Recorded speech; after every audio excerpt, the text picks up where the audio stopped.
Hello and welcome to this month's Altitude.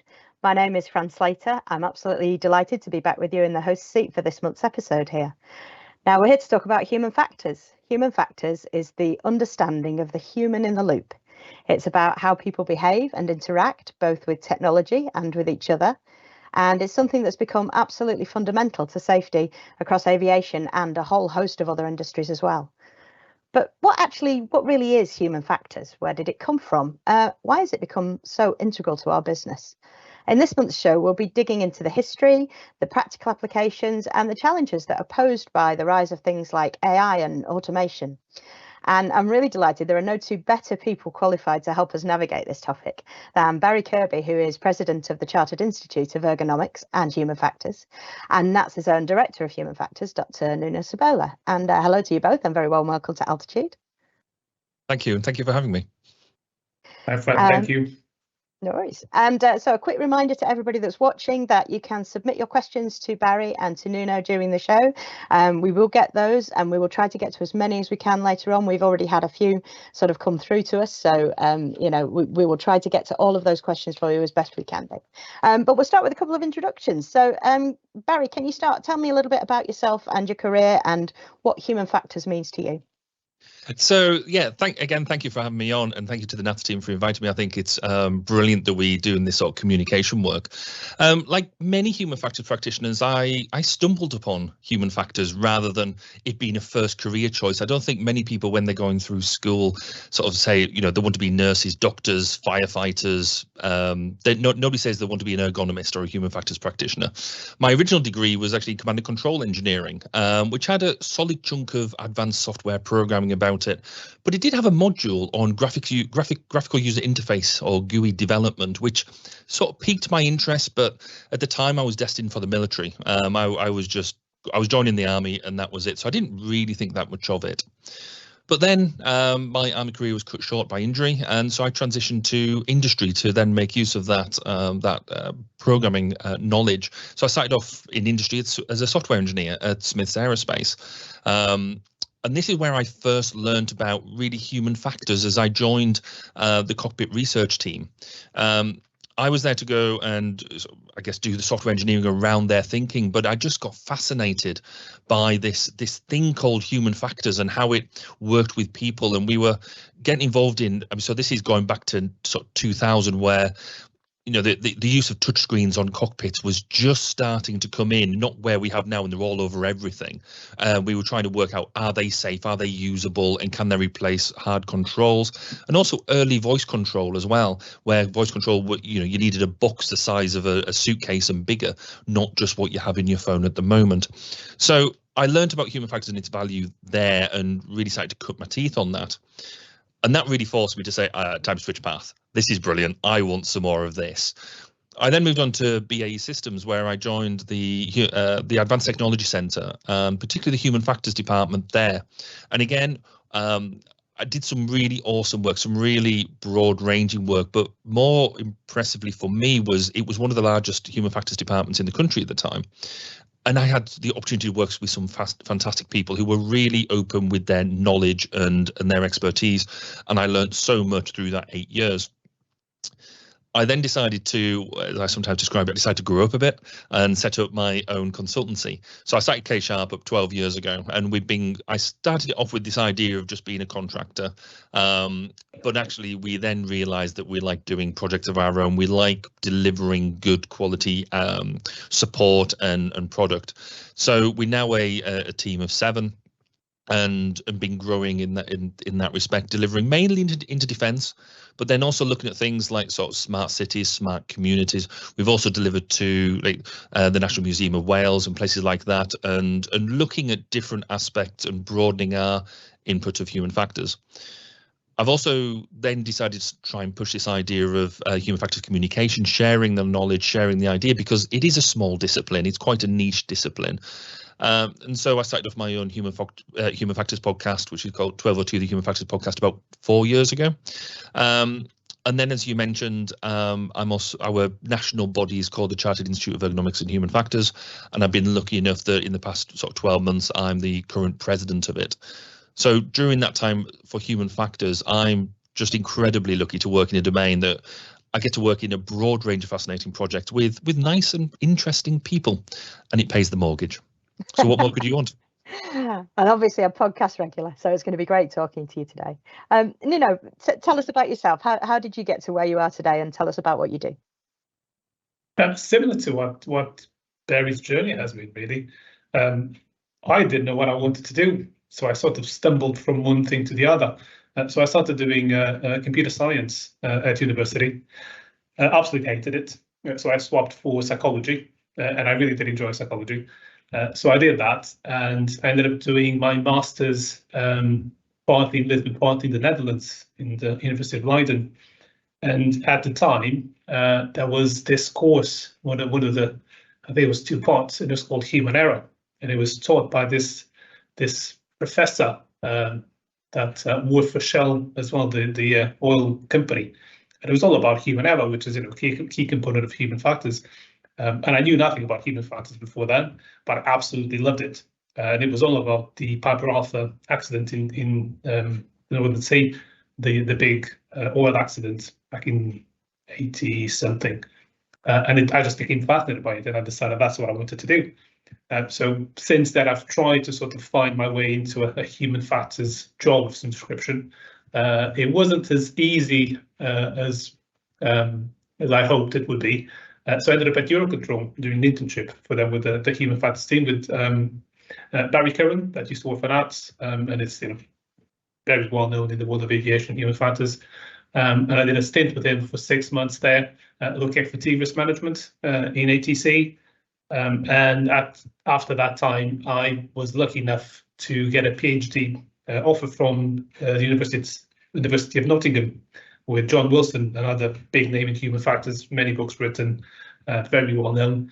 And I did that, and it was basically focused on the railways. So I then became a railways geek, and I worked for Network Rail for a number of years after that, and I really did enjoy it. And back in 2015, I think it was, my wife was pregnant with our first child, and we were sort of looking to move somewhere a little bit quieter, and NATS came calling, and that's sort of how I ended up here, doing HF, and I did HF here for a number of years. I had a stint doing risk management for NATS as well, 3 years in between.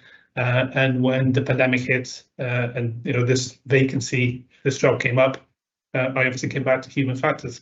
So it's been, I've been in transportation throughout all of my HF career, so I've done some really fantastic stuff, really cool projects in the railways. I am a train geek, but it is fantastic to be in the tube on the tunnels that are closed, seeing the Second World War posters as you go into this equipment room. So there are some really interesting stuff in there. I've been in all sorts of different trains, looking at the engines, designing cockpits. Again, train geek, I'm really sorry, but it's really fascinating just to see how the whole cockpit is organized, the sort of systems, how it runs. And that's the same for us now in ATC. It is fascinating for those of us that get the privilege to go into the ops room, and Franny no more than I do about that. But it is fascinating to see the systems, the people working on the day-to-day, how it all works. And I think many people will be surprised to know how small our operation is, given the amount of air traffic that we see in the UK. So it is fascinating to be in the back of it and understand it. Yeah, so why do you think that human factors has become such an integral part of aviation in particular? I see it from the other side in the operation, and the kind of everything from the ergonomics and designs of the buttons we use to sort of how we manage our procedures and things. But tell me how you think it became such a big part of aviation. Should I go, Barry? Do you want to go? I guess from my perspective, aviation has been an early forerunner because it's had some pretty critical incidents in the past. There's been and no doubt, I think we'll probably chat about some of them today, but it's also been one of the first domains to be reflective, to look upon things and say, you can't just blame the user for everything, and therefore start digging into why has the user made the decisions that they've made? Why has the operator gone down the path that they have? I mean, we still do it, and there's some really good examples out there about where we still do have a tendency to blame the operator because it's easy to do. But I think this is where aviation started, and then that started to bleed into safety critical industries. So aviation being the starter, but then oil and gas, nuclear, anywhere where I think the impact of error is high, but we've generally designed these things and the user is the last line of defense. So, and we use them basically to mop up, if I might be so blunt as to say, bad engineering decisions or decisions in engineering that we couldn't solve any other way because either the technology wasn't there or we just weren't able to wrap our heads around a problem. And so we then turn around and say, it's all right, a bit of training will solve that. And even though with the technology evolving today, we still see some, and in many cases a lot of that. So we have to be vigilant and keep going. We do see the application of human factors in other domains, but coming under different names as well. So you might see what we do being called human factors, but you might also see it being called ergonomics. You might hear it being called UX or human performance and things like that. But fundamentally, it's kind of the same thing, or different slices of the overall piece. I don't know, Nuno, have you got a deeper input into that? Very similar to what you said. I think for us within the aviation industry is the safety culture. As you mentioned, human factors in many ways started in aviation back in the military in the 60s, where they were seeing a number of accidents, and they just couldn't equate what was going on with these highly trained test pilots that should be able to manage the aircraft, and accident after accident was happening. So they had to start looking deeper, and it's not really sort of created that understanding that, as Barry was saying, it's not just about the human. There is a whole system behind them, and if we design it in a way that's not helping them do their job, then we are going to see more issues come through. So I think the aviation industry has always been at the forefront of that thinking and driving that forwards. We still see a variety of incidents, accidents, issues where the first point of call is saying, well, the pilot did it, or the controller did it. 737 MAX 8 is the latest example where very quickly the news, it was pilot error. And we had representatives from Boeing, borderline making racist comments saying, if it was American pilots, it would never have happened because, they're so much better, our training is so much better. And lo and behold, when we actually go and investigate what was behind it, it was the MCAS system that had been designed and completely obscured from the pilot's knowledge and training that never happened. So, as Barry was saying, it's somewhere deep down the engineering decisions, the quality management, all of that is then manifested. And the pilots were the last resource. They were the last barrier. And when they couldn't recover the aircraft, we saw the accident, but it was obviously not their fault. Absolutely. So, Nuno, tell me about how we measure human performance from an air traffic control perspective. It's not just about who moves the most aeroplanes, because all our jobs are slightly different, aren't they? So what sort of ways do you get involved? How do you do that? It's, as you know, it's very complicated. It's not a straightforward thing at all. Multiple factors. Obviously, we're all different. That's point one. What would qualify as a good day for me or a bad day for me might be very different from your workload stress thresholds. So it's very difficult to have that standard. And it's not just about aircraft movement, because each sector is different. Yep. They will have different configurations, different needs, different ways of being operated. So you almost have sector by sector, the measure of human performance would be different. So it's very context based and very individual based. So we haven't been able to have this overarching measure of human performance that we can just apply to our operation. When we do have concerns, we need to focus on the specific sector or airport or situation and the group of people operating in that space and sort of baseline it for that group of people in that sector. So unfortunately, it's not straightforward. So we are trying to come up with ways of making it a bit more standardized, but it's still there's a while to go in that regard still. I know there's been a lot of work recently regarding, sort of workload in the upstream, and you have been giving us regular surveys to kind of get a baseline of what normal and what average looks like, so that then it can be, help support us, particularly as supervisors, to judge when things are getting harder for people, so that we can help to support them by taking measures in place. And I suppose then, as a result of that, a reporting culture, both sort of almost predictive reporting by giving you the baseline information, but also reactive when something has happened, is really quite important. Yeah, absolutely. So that data you mentioned that we get that through the surveys is using multiple fronts. One of them very clearly is the baselining that we then use when we're driving change into the ops room. So if we're changing the airspace or introducing new system, new technology, new process, we can see how that is impacting that baseline, either for the better or for the worse. So that's critical there. We use it on all sorts of activities on the day-to-day. So if there's any peaks or troughs or any trends, obviously our operational colleagues get to see that data and they get to make decisions based on it. Not quite real time, as you know, but the dashboard is always live and you can always have a peek and see what you can see and make some decisions based on it. Which is really interesting. Barry, can you tell me some of the lesser known ways perhaps that people behave with each other and behave with technology, and how maybe you have to take that into account when you work on a project or look at something different? So for me, we're living in a really interesting time because we are now starting to appreciate people for what they are, and the fact that we are a bit different. We are, not, there's no carbon, so cutout that is the same, that you can just put a person is there. So I guess the big one that is on most people's minds one way or another is neurodiversity. We are now starting to appreciate that different people act in different ways for a whole myriad of reasons, and we're not just talking about a spectrum anymore. It is more about a full understanding about how people think and how people act, and rather than just saying that people like me, for example, are just slightly weird, I've actually got real reasons behind what I do, and now as we get a better understanding and are more willing to talk about these things, we can design for them and design them, and we sort of now start talking about them a bit like superpowers, and sort of saying, well, how can we actually take advantage of the way that you think about you might have a photographic memory, or you might have the way that you have to have things ordered in the way that you have to do them. Right, well, that's not a disability, that's an advantage. How do we talk around that? So for me, that is absolutely fascinating now that we are willing to talk about it and really engage with it and be open about it. I don't think we're anywhere near the end of that journey yet. I still think we're at the beginning of it. But people's attitudes are changing, and we're seeing how we can really take advantage and use the people's characteristics in that way. But to take that back and look at, I guess, some more simplistic things. So I do a lot of work around interface design, which is one of the fun things I like to do.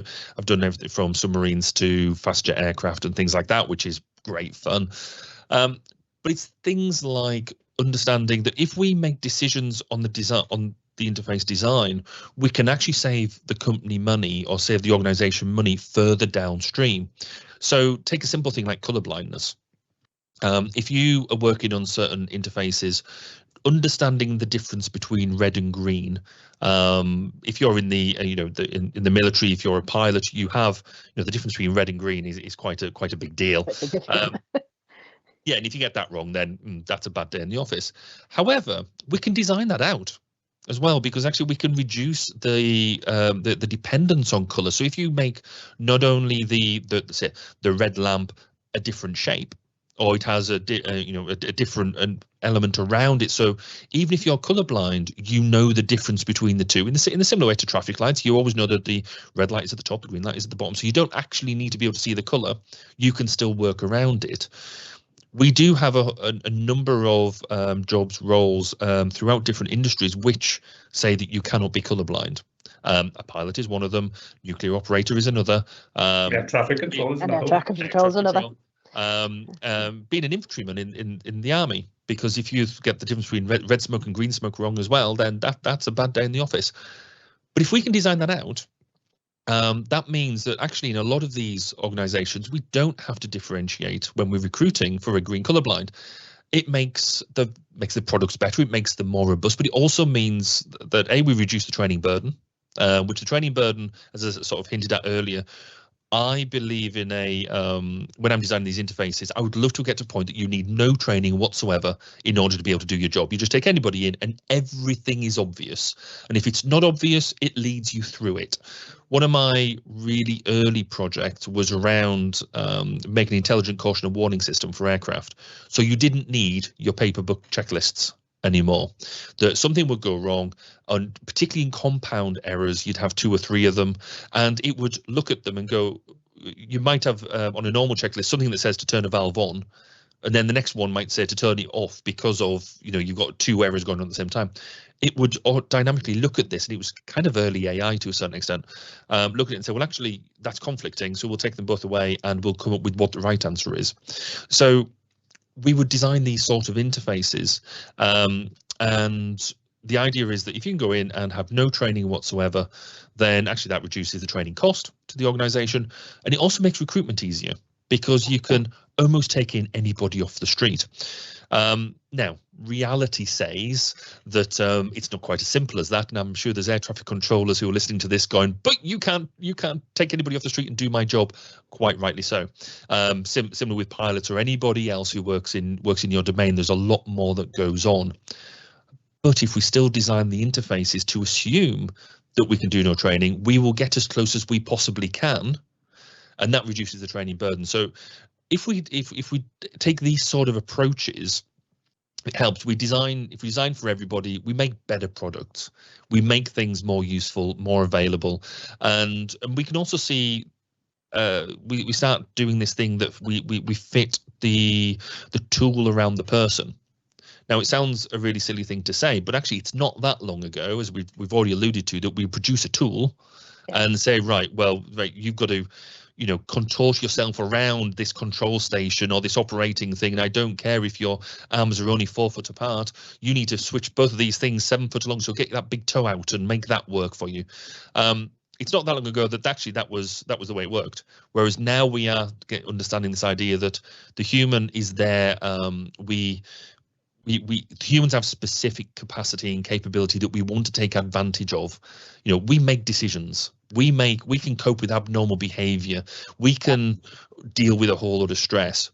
What we don't do very well is repetitive movements. We don't do things that require long periods of concentration on single things. So let's not design for that. Let's design that stuff out. So if we're designing now for people, That's a much better way of doing things, isn't it? Really, it really is. So Nuno, tell me, aviation's got a really fantastic safety record, partly because we are quite good at learning lessons from when things go wrong. So can you think about any times or anything when perhaps human factors hasn't been properly taken into account? Any examples of then when we've had to learn because of that? Loads. So I speak one that's not too controversial, perhaps. There are multiple examples, and I think Barry alluded to some of it. And we can look through our history, in NATS and outside. Again, one that's safe to talk about is the 737 MAX 8, where obviously the power of hindsight is fantastic, and you can go and say, well, it was clearly never going to work. But that's a little bit of what human factors tries to do in the early days. It's that power of hindsight. Whilst you're still very well in the middle of what's happening, but it's bringing that ability, that knowledge to sort of take it to the end result and go, well, if we do that, there's no way that the pilot's going to be able to recover the aircraft. And we see that time and again. And it's not just in aviation, quite the opposite. I think we do pretty well generally in aviation. We have a very high awareness of the value of human factors, not just in NATS, but in the industry as a whole. ICAO recognizes the power of human factors. We have key requirements set that we need to train every single controller on the basics of human factors. There are things that we need to do on the day-to-day to make sure that we are discharging our responsibilities. So we generally do really well. But as any other discipline, any other business, there are pressures in any change, in any project, in any activity. That means that a decision gets made, and you make the best decision at the time with the information you have. And quite often, the discipline of human factors, the practitioners of human factors, either aren't assertive enough, or they're unable to express exactly the risk they're mitigating, or we might not be very well recognized, whatever it might be. That means that for whatever reason, our requirements, our needs, or design changes and requirements make it out of the design at some point. And sometimes just corporate memory. So we have a live situation at the moment with one of our projects where we know through corporate memory that we have created this requirement into one of our change projects to mitigate a known issue in the ops room. And that's now at risk of being removed from the project because that history is being forgotten by the people that weren't there and are making now decisions So I think that's a real risk, not just for us, but for the industry as a whole. Is some of the things that we have put in place are mitigations to risks that we may forget are there as we move with new technology, new ways of working, all of that stuff. I feel like I've moved away from your question, but it felt sort of natural what I was saying to me, at least.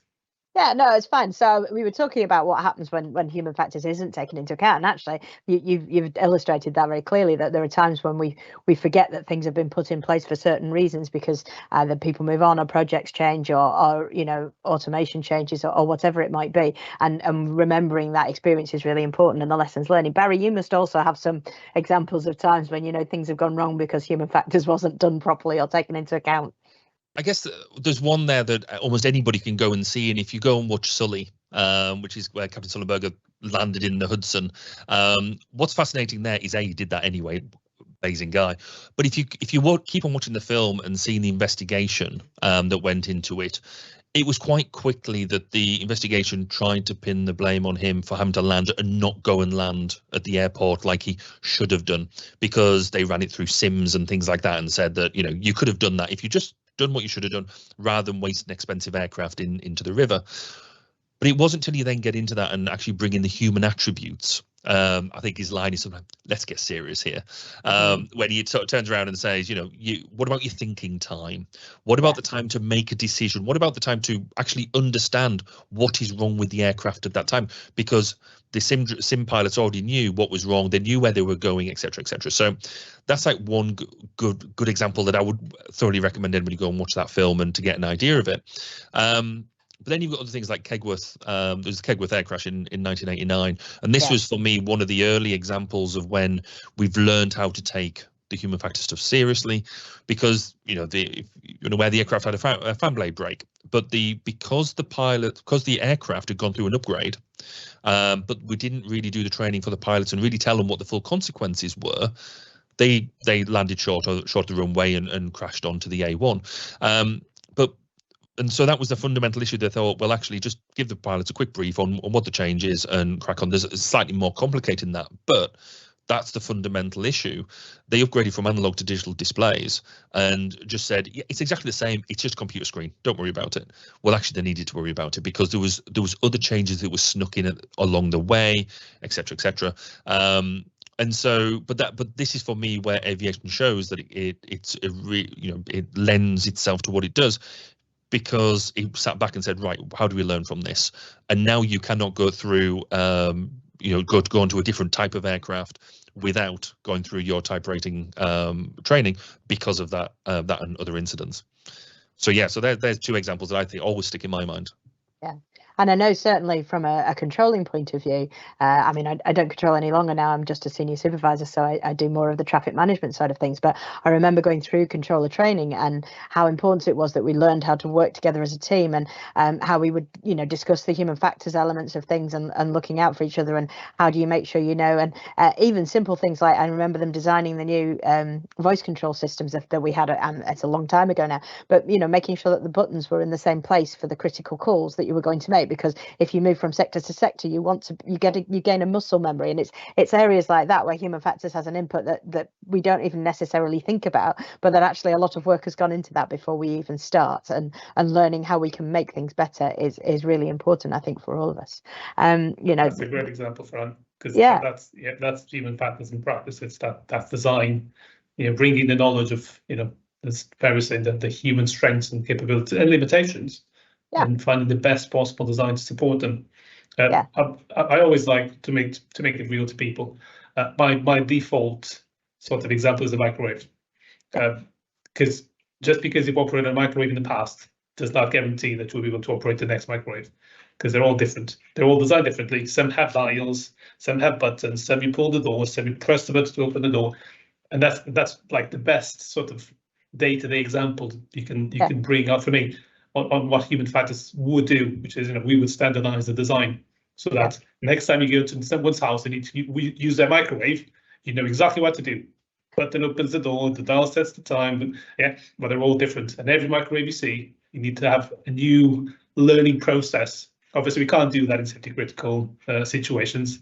No. We want that design to be as simple, as we were saying, as uniform as you can make it, so that if you move from a sector to another, or an aircraft to another, whatever it might be, you can recognize 90% of it and it's intuitive.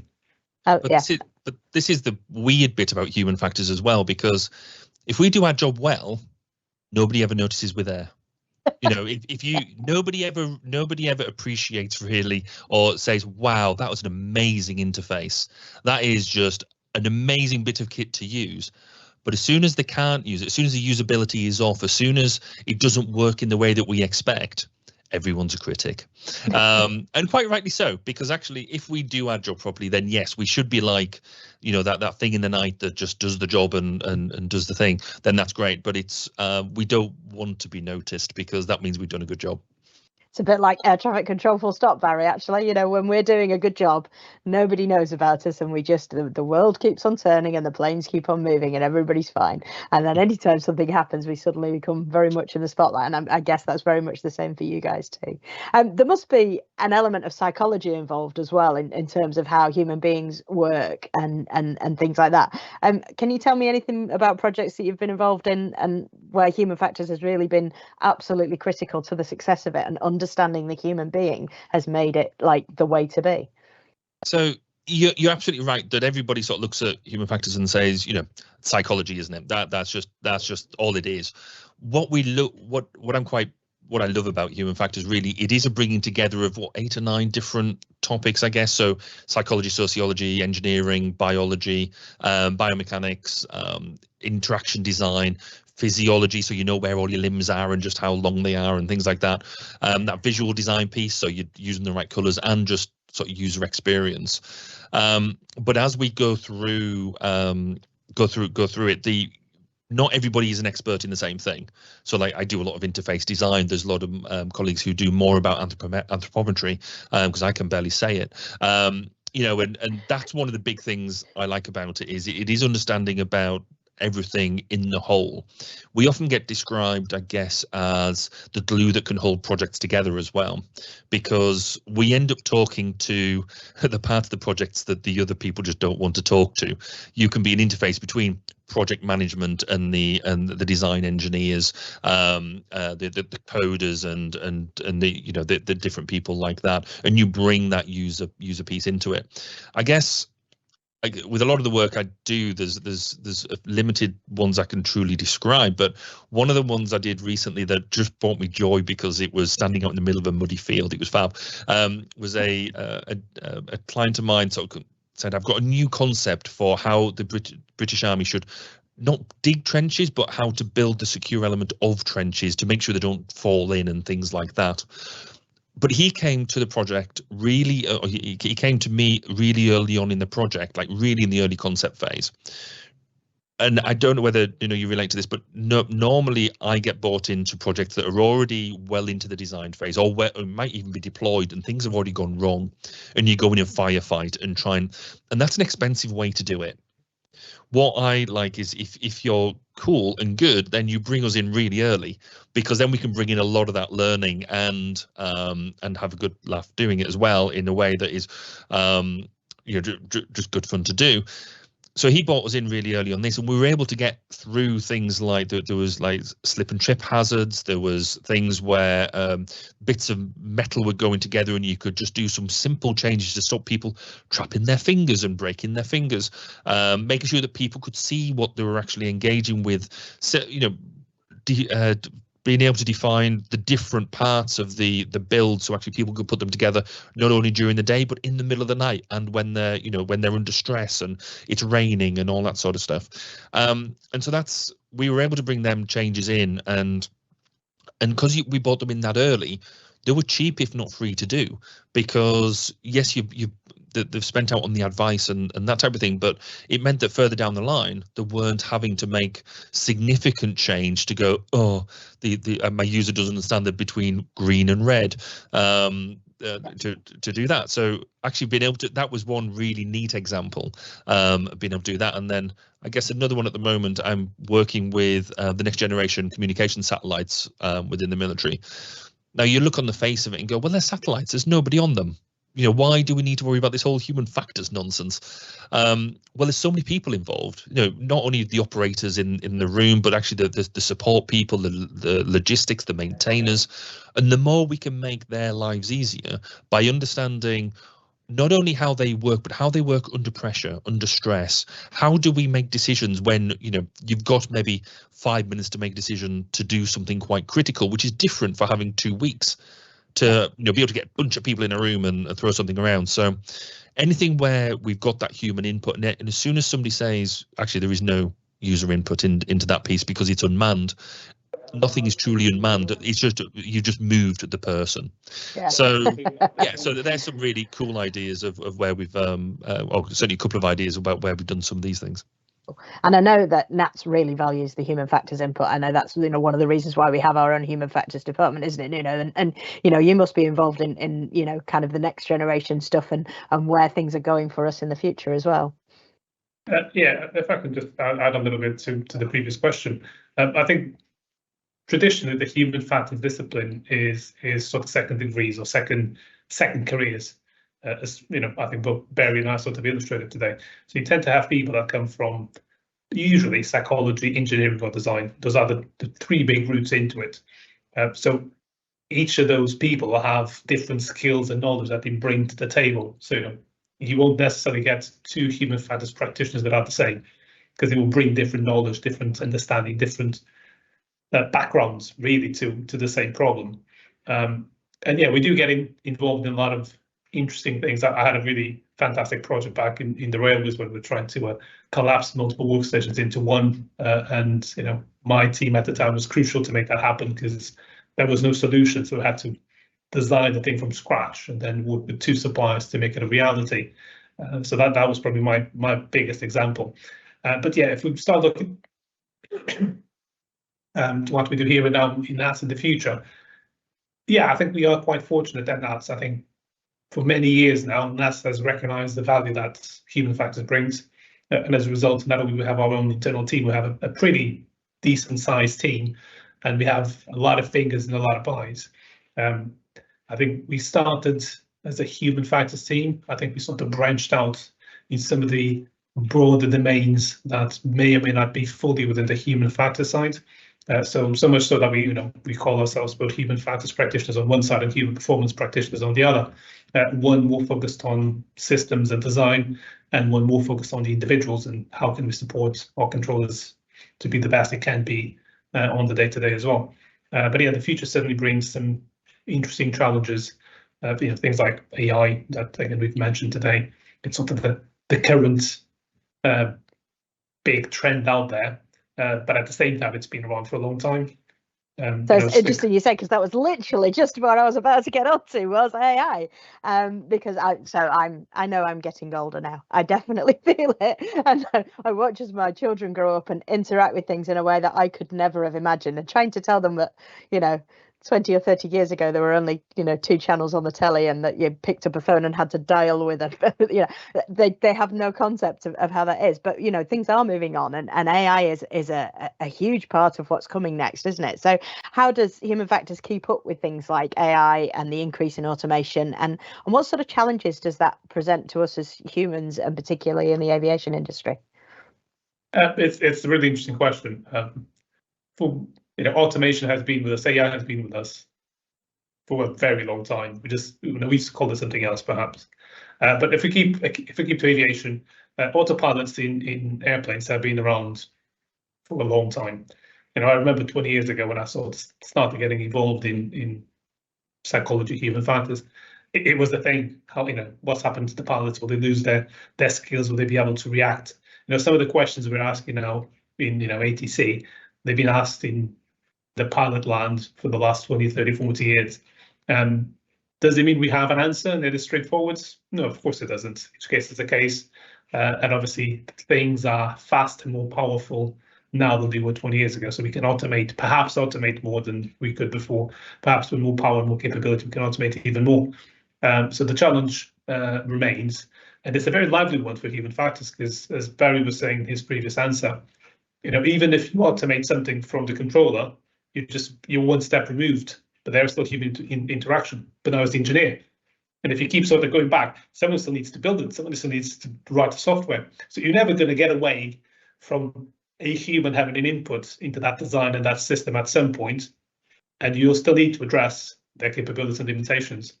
And in my view, it's perhaps even more risky now than it has been in the past, because as you start moving down that ladder, if you reach the engineer or the software designer, an error at that point has a much higher propagation impact than if it's right at the end to control making a mistake. Yeah, it could be serious because you have two aircraft in front of you. But if there's a systemic issue in your engineering system, all of your radars could go out at the same time, or all of your aircraft are at risk at the same time. Again, like we saw with the 737 MAX 8, there was an inherent issue there. All of the aircraft had to be grounded because they were all at risk of being the same issue. Exactly. And you've spoken to just my worst fears, the idea of no radar or no RT, all of those things. That's why it's really important that we make sure that all our systems are so well protected, which is I know part of what you do. And I'm just going to tie in because we've had a question come in from Louise, who wants to know, how do you foresee the human factors impact of AI? Could humans become so reliant on the technology that they don't know how to operate resiliently on a manual basis? It's certainly a risk. But you go, Barry. Go ahead. Yeah, I mean, I'm probably way more enthusiastic about AI than a lot of my colleagues for a number of reasons. I love playing with ChatGPT and seeing how we can make it play. And I think it's flavor of the month, isn't it? It's quite fashionable. I feel that it's an exciting tool, but it is a tool. We're just learning to get to the edge of it. We're not exactly sure about what where it'll end up and what we do, but it is still just a tool. And it's not the first time we've faced this sort of technological evolution. I mean, I don't know, it's been a long time since I ever carried out a log calculation by hand or used my slide rule. Since we've had calculators, it's a small example, but it's a transition nobody would ever dream of going back and doing that sort of thing now. Who writes the washing machine? It's one of the best examples ever. Who wants to wash clothes by hand? Yeah. Except when you're camping, maybe. But even then, I'd still go to a laundrette. But who, if you have to write a business letter, when was the last time you wrote a business letter with a pen? And this is not to say that that it's a silly question, because it absolutely isn't. But it is something that we do. When we go from place to place on business, you will use Google Maps and that, and you have more and more reliance into it now. But when mapping first came out, you did sit there and spend a lot of time using the tool, but then checking it. You'd say, well, why do you think I'm going to get there in half an hour when it usually takes me 45 minutes? Why are you doing? Would you trust it? Whereas now, if Google reroutes you, then actually you're like, oh, just trust it. It's fine. It's going to be about that. The human factors element about this is making sure that the tool is appropriate for the job, and the tool is, this AI tool, we know what it is, we know what it's doing, and it's doing what we expect it to do. We need to make sure that the things it gives us are traceable, and we understand why it's made the decisions that it's made. But eventually, over time, we will take it for granted. And we will learn how to engage it. The scary bit for me is not so much the application of AI as it is now, but it was a conversation I had with Professor Paul Salmon, who's a NHF researcher based in Australia. And he turned around when I was chatting to him, and he said, well, it's not the AI bit that's the problem, it's the artificial general intelligence. When an AI tool at the moment is specifically trained and made to do a specific job.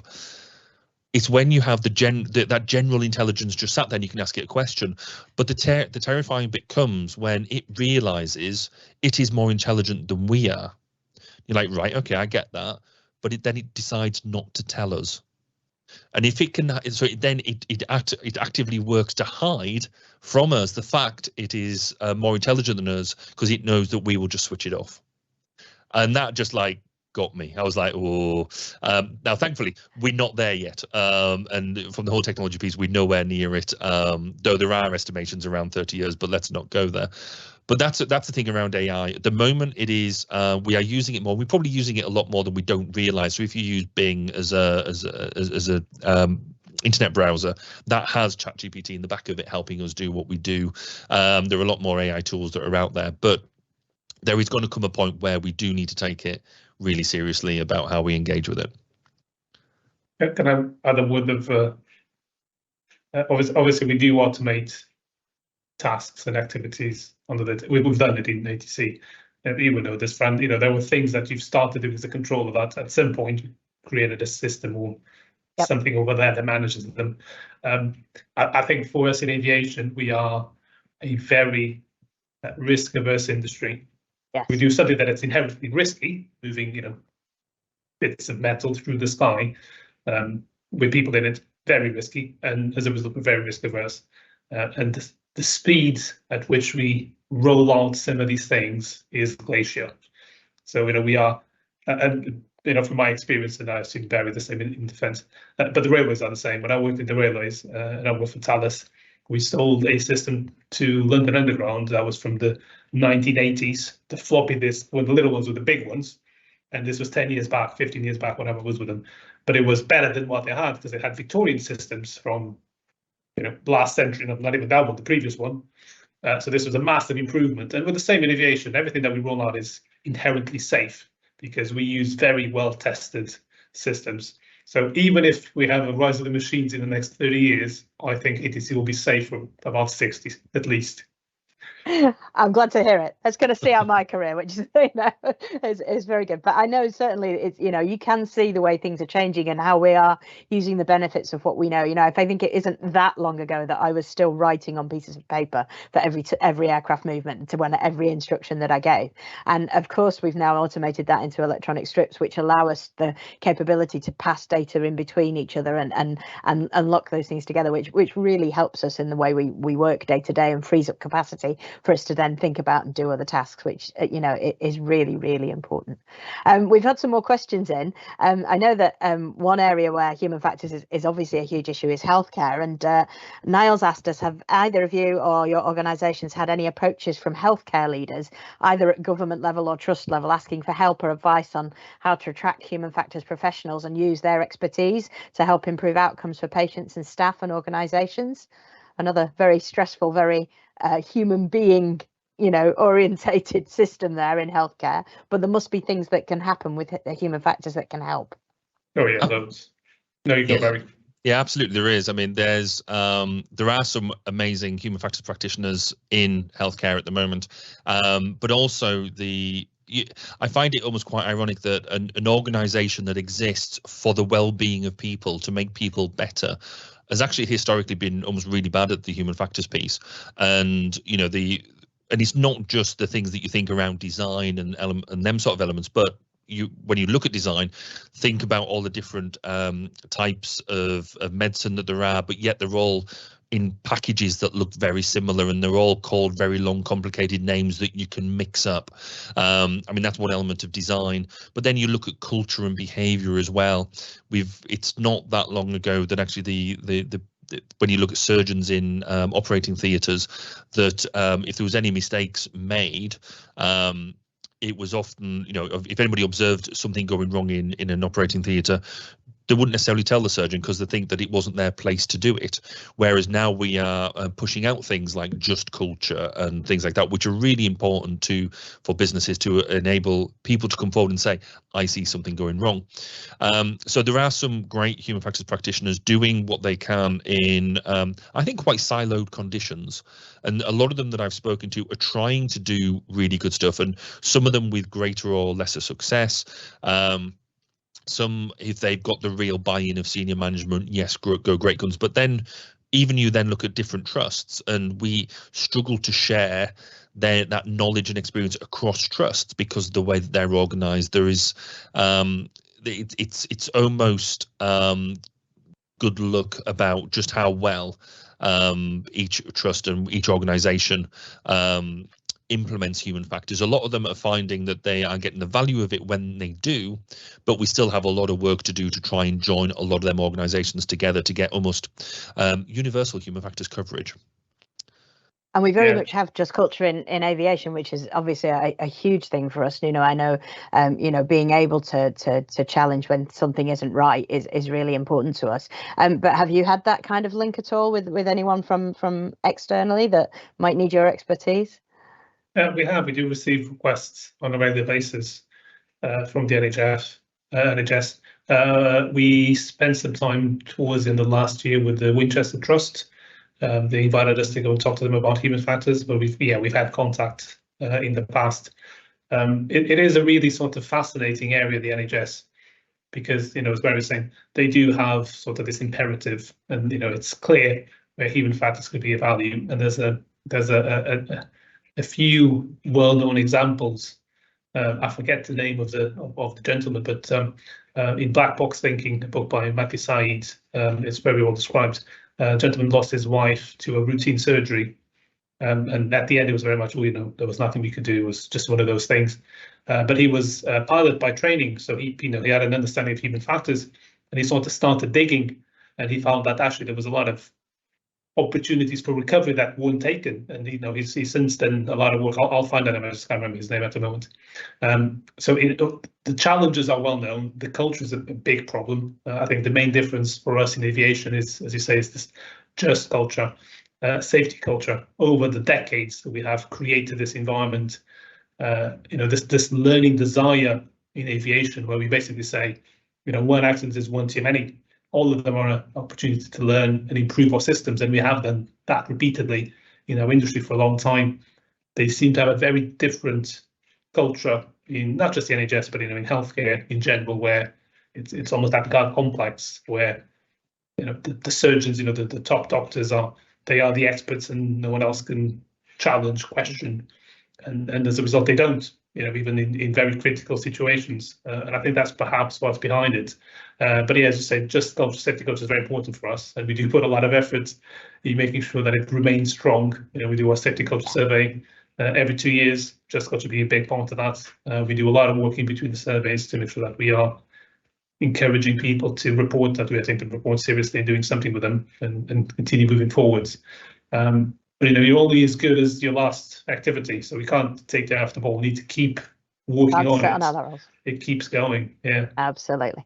So one final little bit to wrap up with the humans here, because we had a message from Conrad who says, do you have any experience with mindfulness techniques or anything that can help reduce the stress levels significantly when you work in a stressful occupation? Now, I always tell people that air traffic control is not stressful at all. I love it. It's never a stress. But obviously there are times when it's pressured, and there are times when we have difficult things to do. And I'm sure it's the same in other industries that you've dealt with in defence, Barry, or like we've said in healthcare and so on. So what's your way, your best knowledge for how the human can help themselves with their stress? So I guess from my perspective, I don't necessarily have that much experience in putting mindfulness into action. I wish I did more of it. But again, what I like about this is the fact that we will now happily talk about this, because culturally, all professions, I think, under this sort of thing will have had a suck it up buttercup, an ego-driven way of saying, what do you mean you're tired? Stop being so weak, and that type of thing. Whereas now we are much more able to have then conversations around how can we make people doing their job enjoy what they're doing better, and how can we make them not burn out so quickly, and what are the tools and techniques? So everything from hypnosis all the way through to mindfulness, through to even looking at practical things like shorter shifts and things like that. We're much more open to this type of thinking, because it has business benefit. It means that people can work more optimally. So when they are working, they're better at doing what they're doing, and we get them at peak performance. And also they can work for longer. We don't get people burning out as quickly, which a lot of these high intensity things, you get some people who work amazingly for about 5, maybe 10 years, which isn't, considering the amount of input you put into them, is not a long period of time. And that experience and knowledge and that they're bringing, you lose that when they leave. So if we can keep holding them for longer, then it's better for business by being really open to these type of things. Nuno, you got any tips for us? Yeah. Well, as you know, Frank, we have a human performance coaching program at NATS that was developed by the human factors team.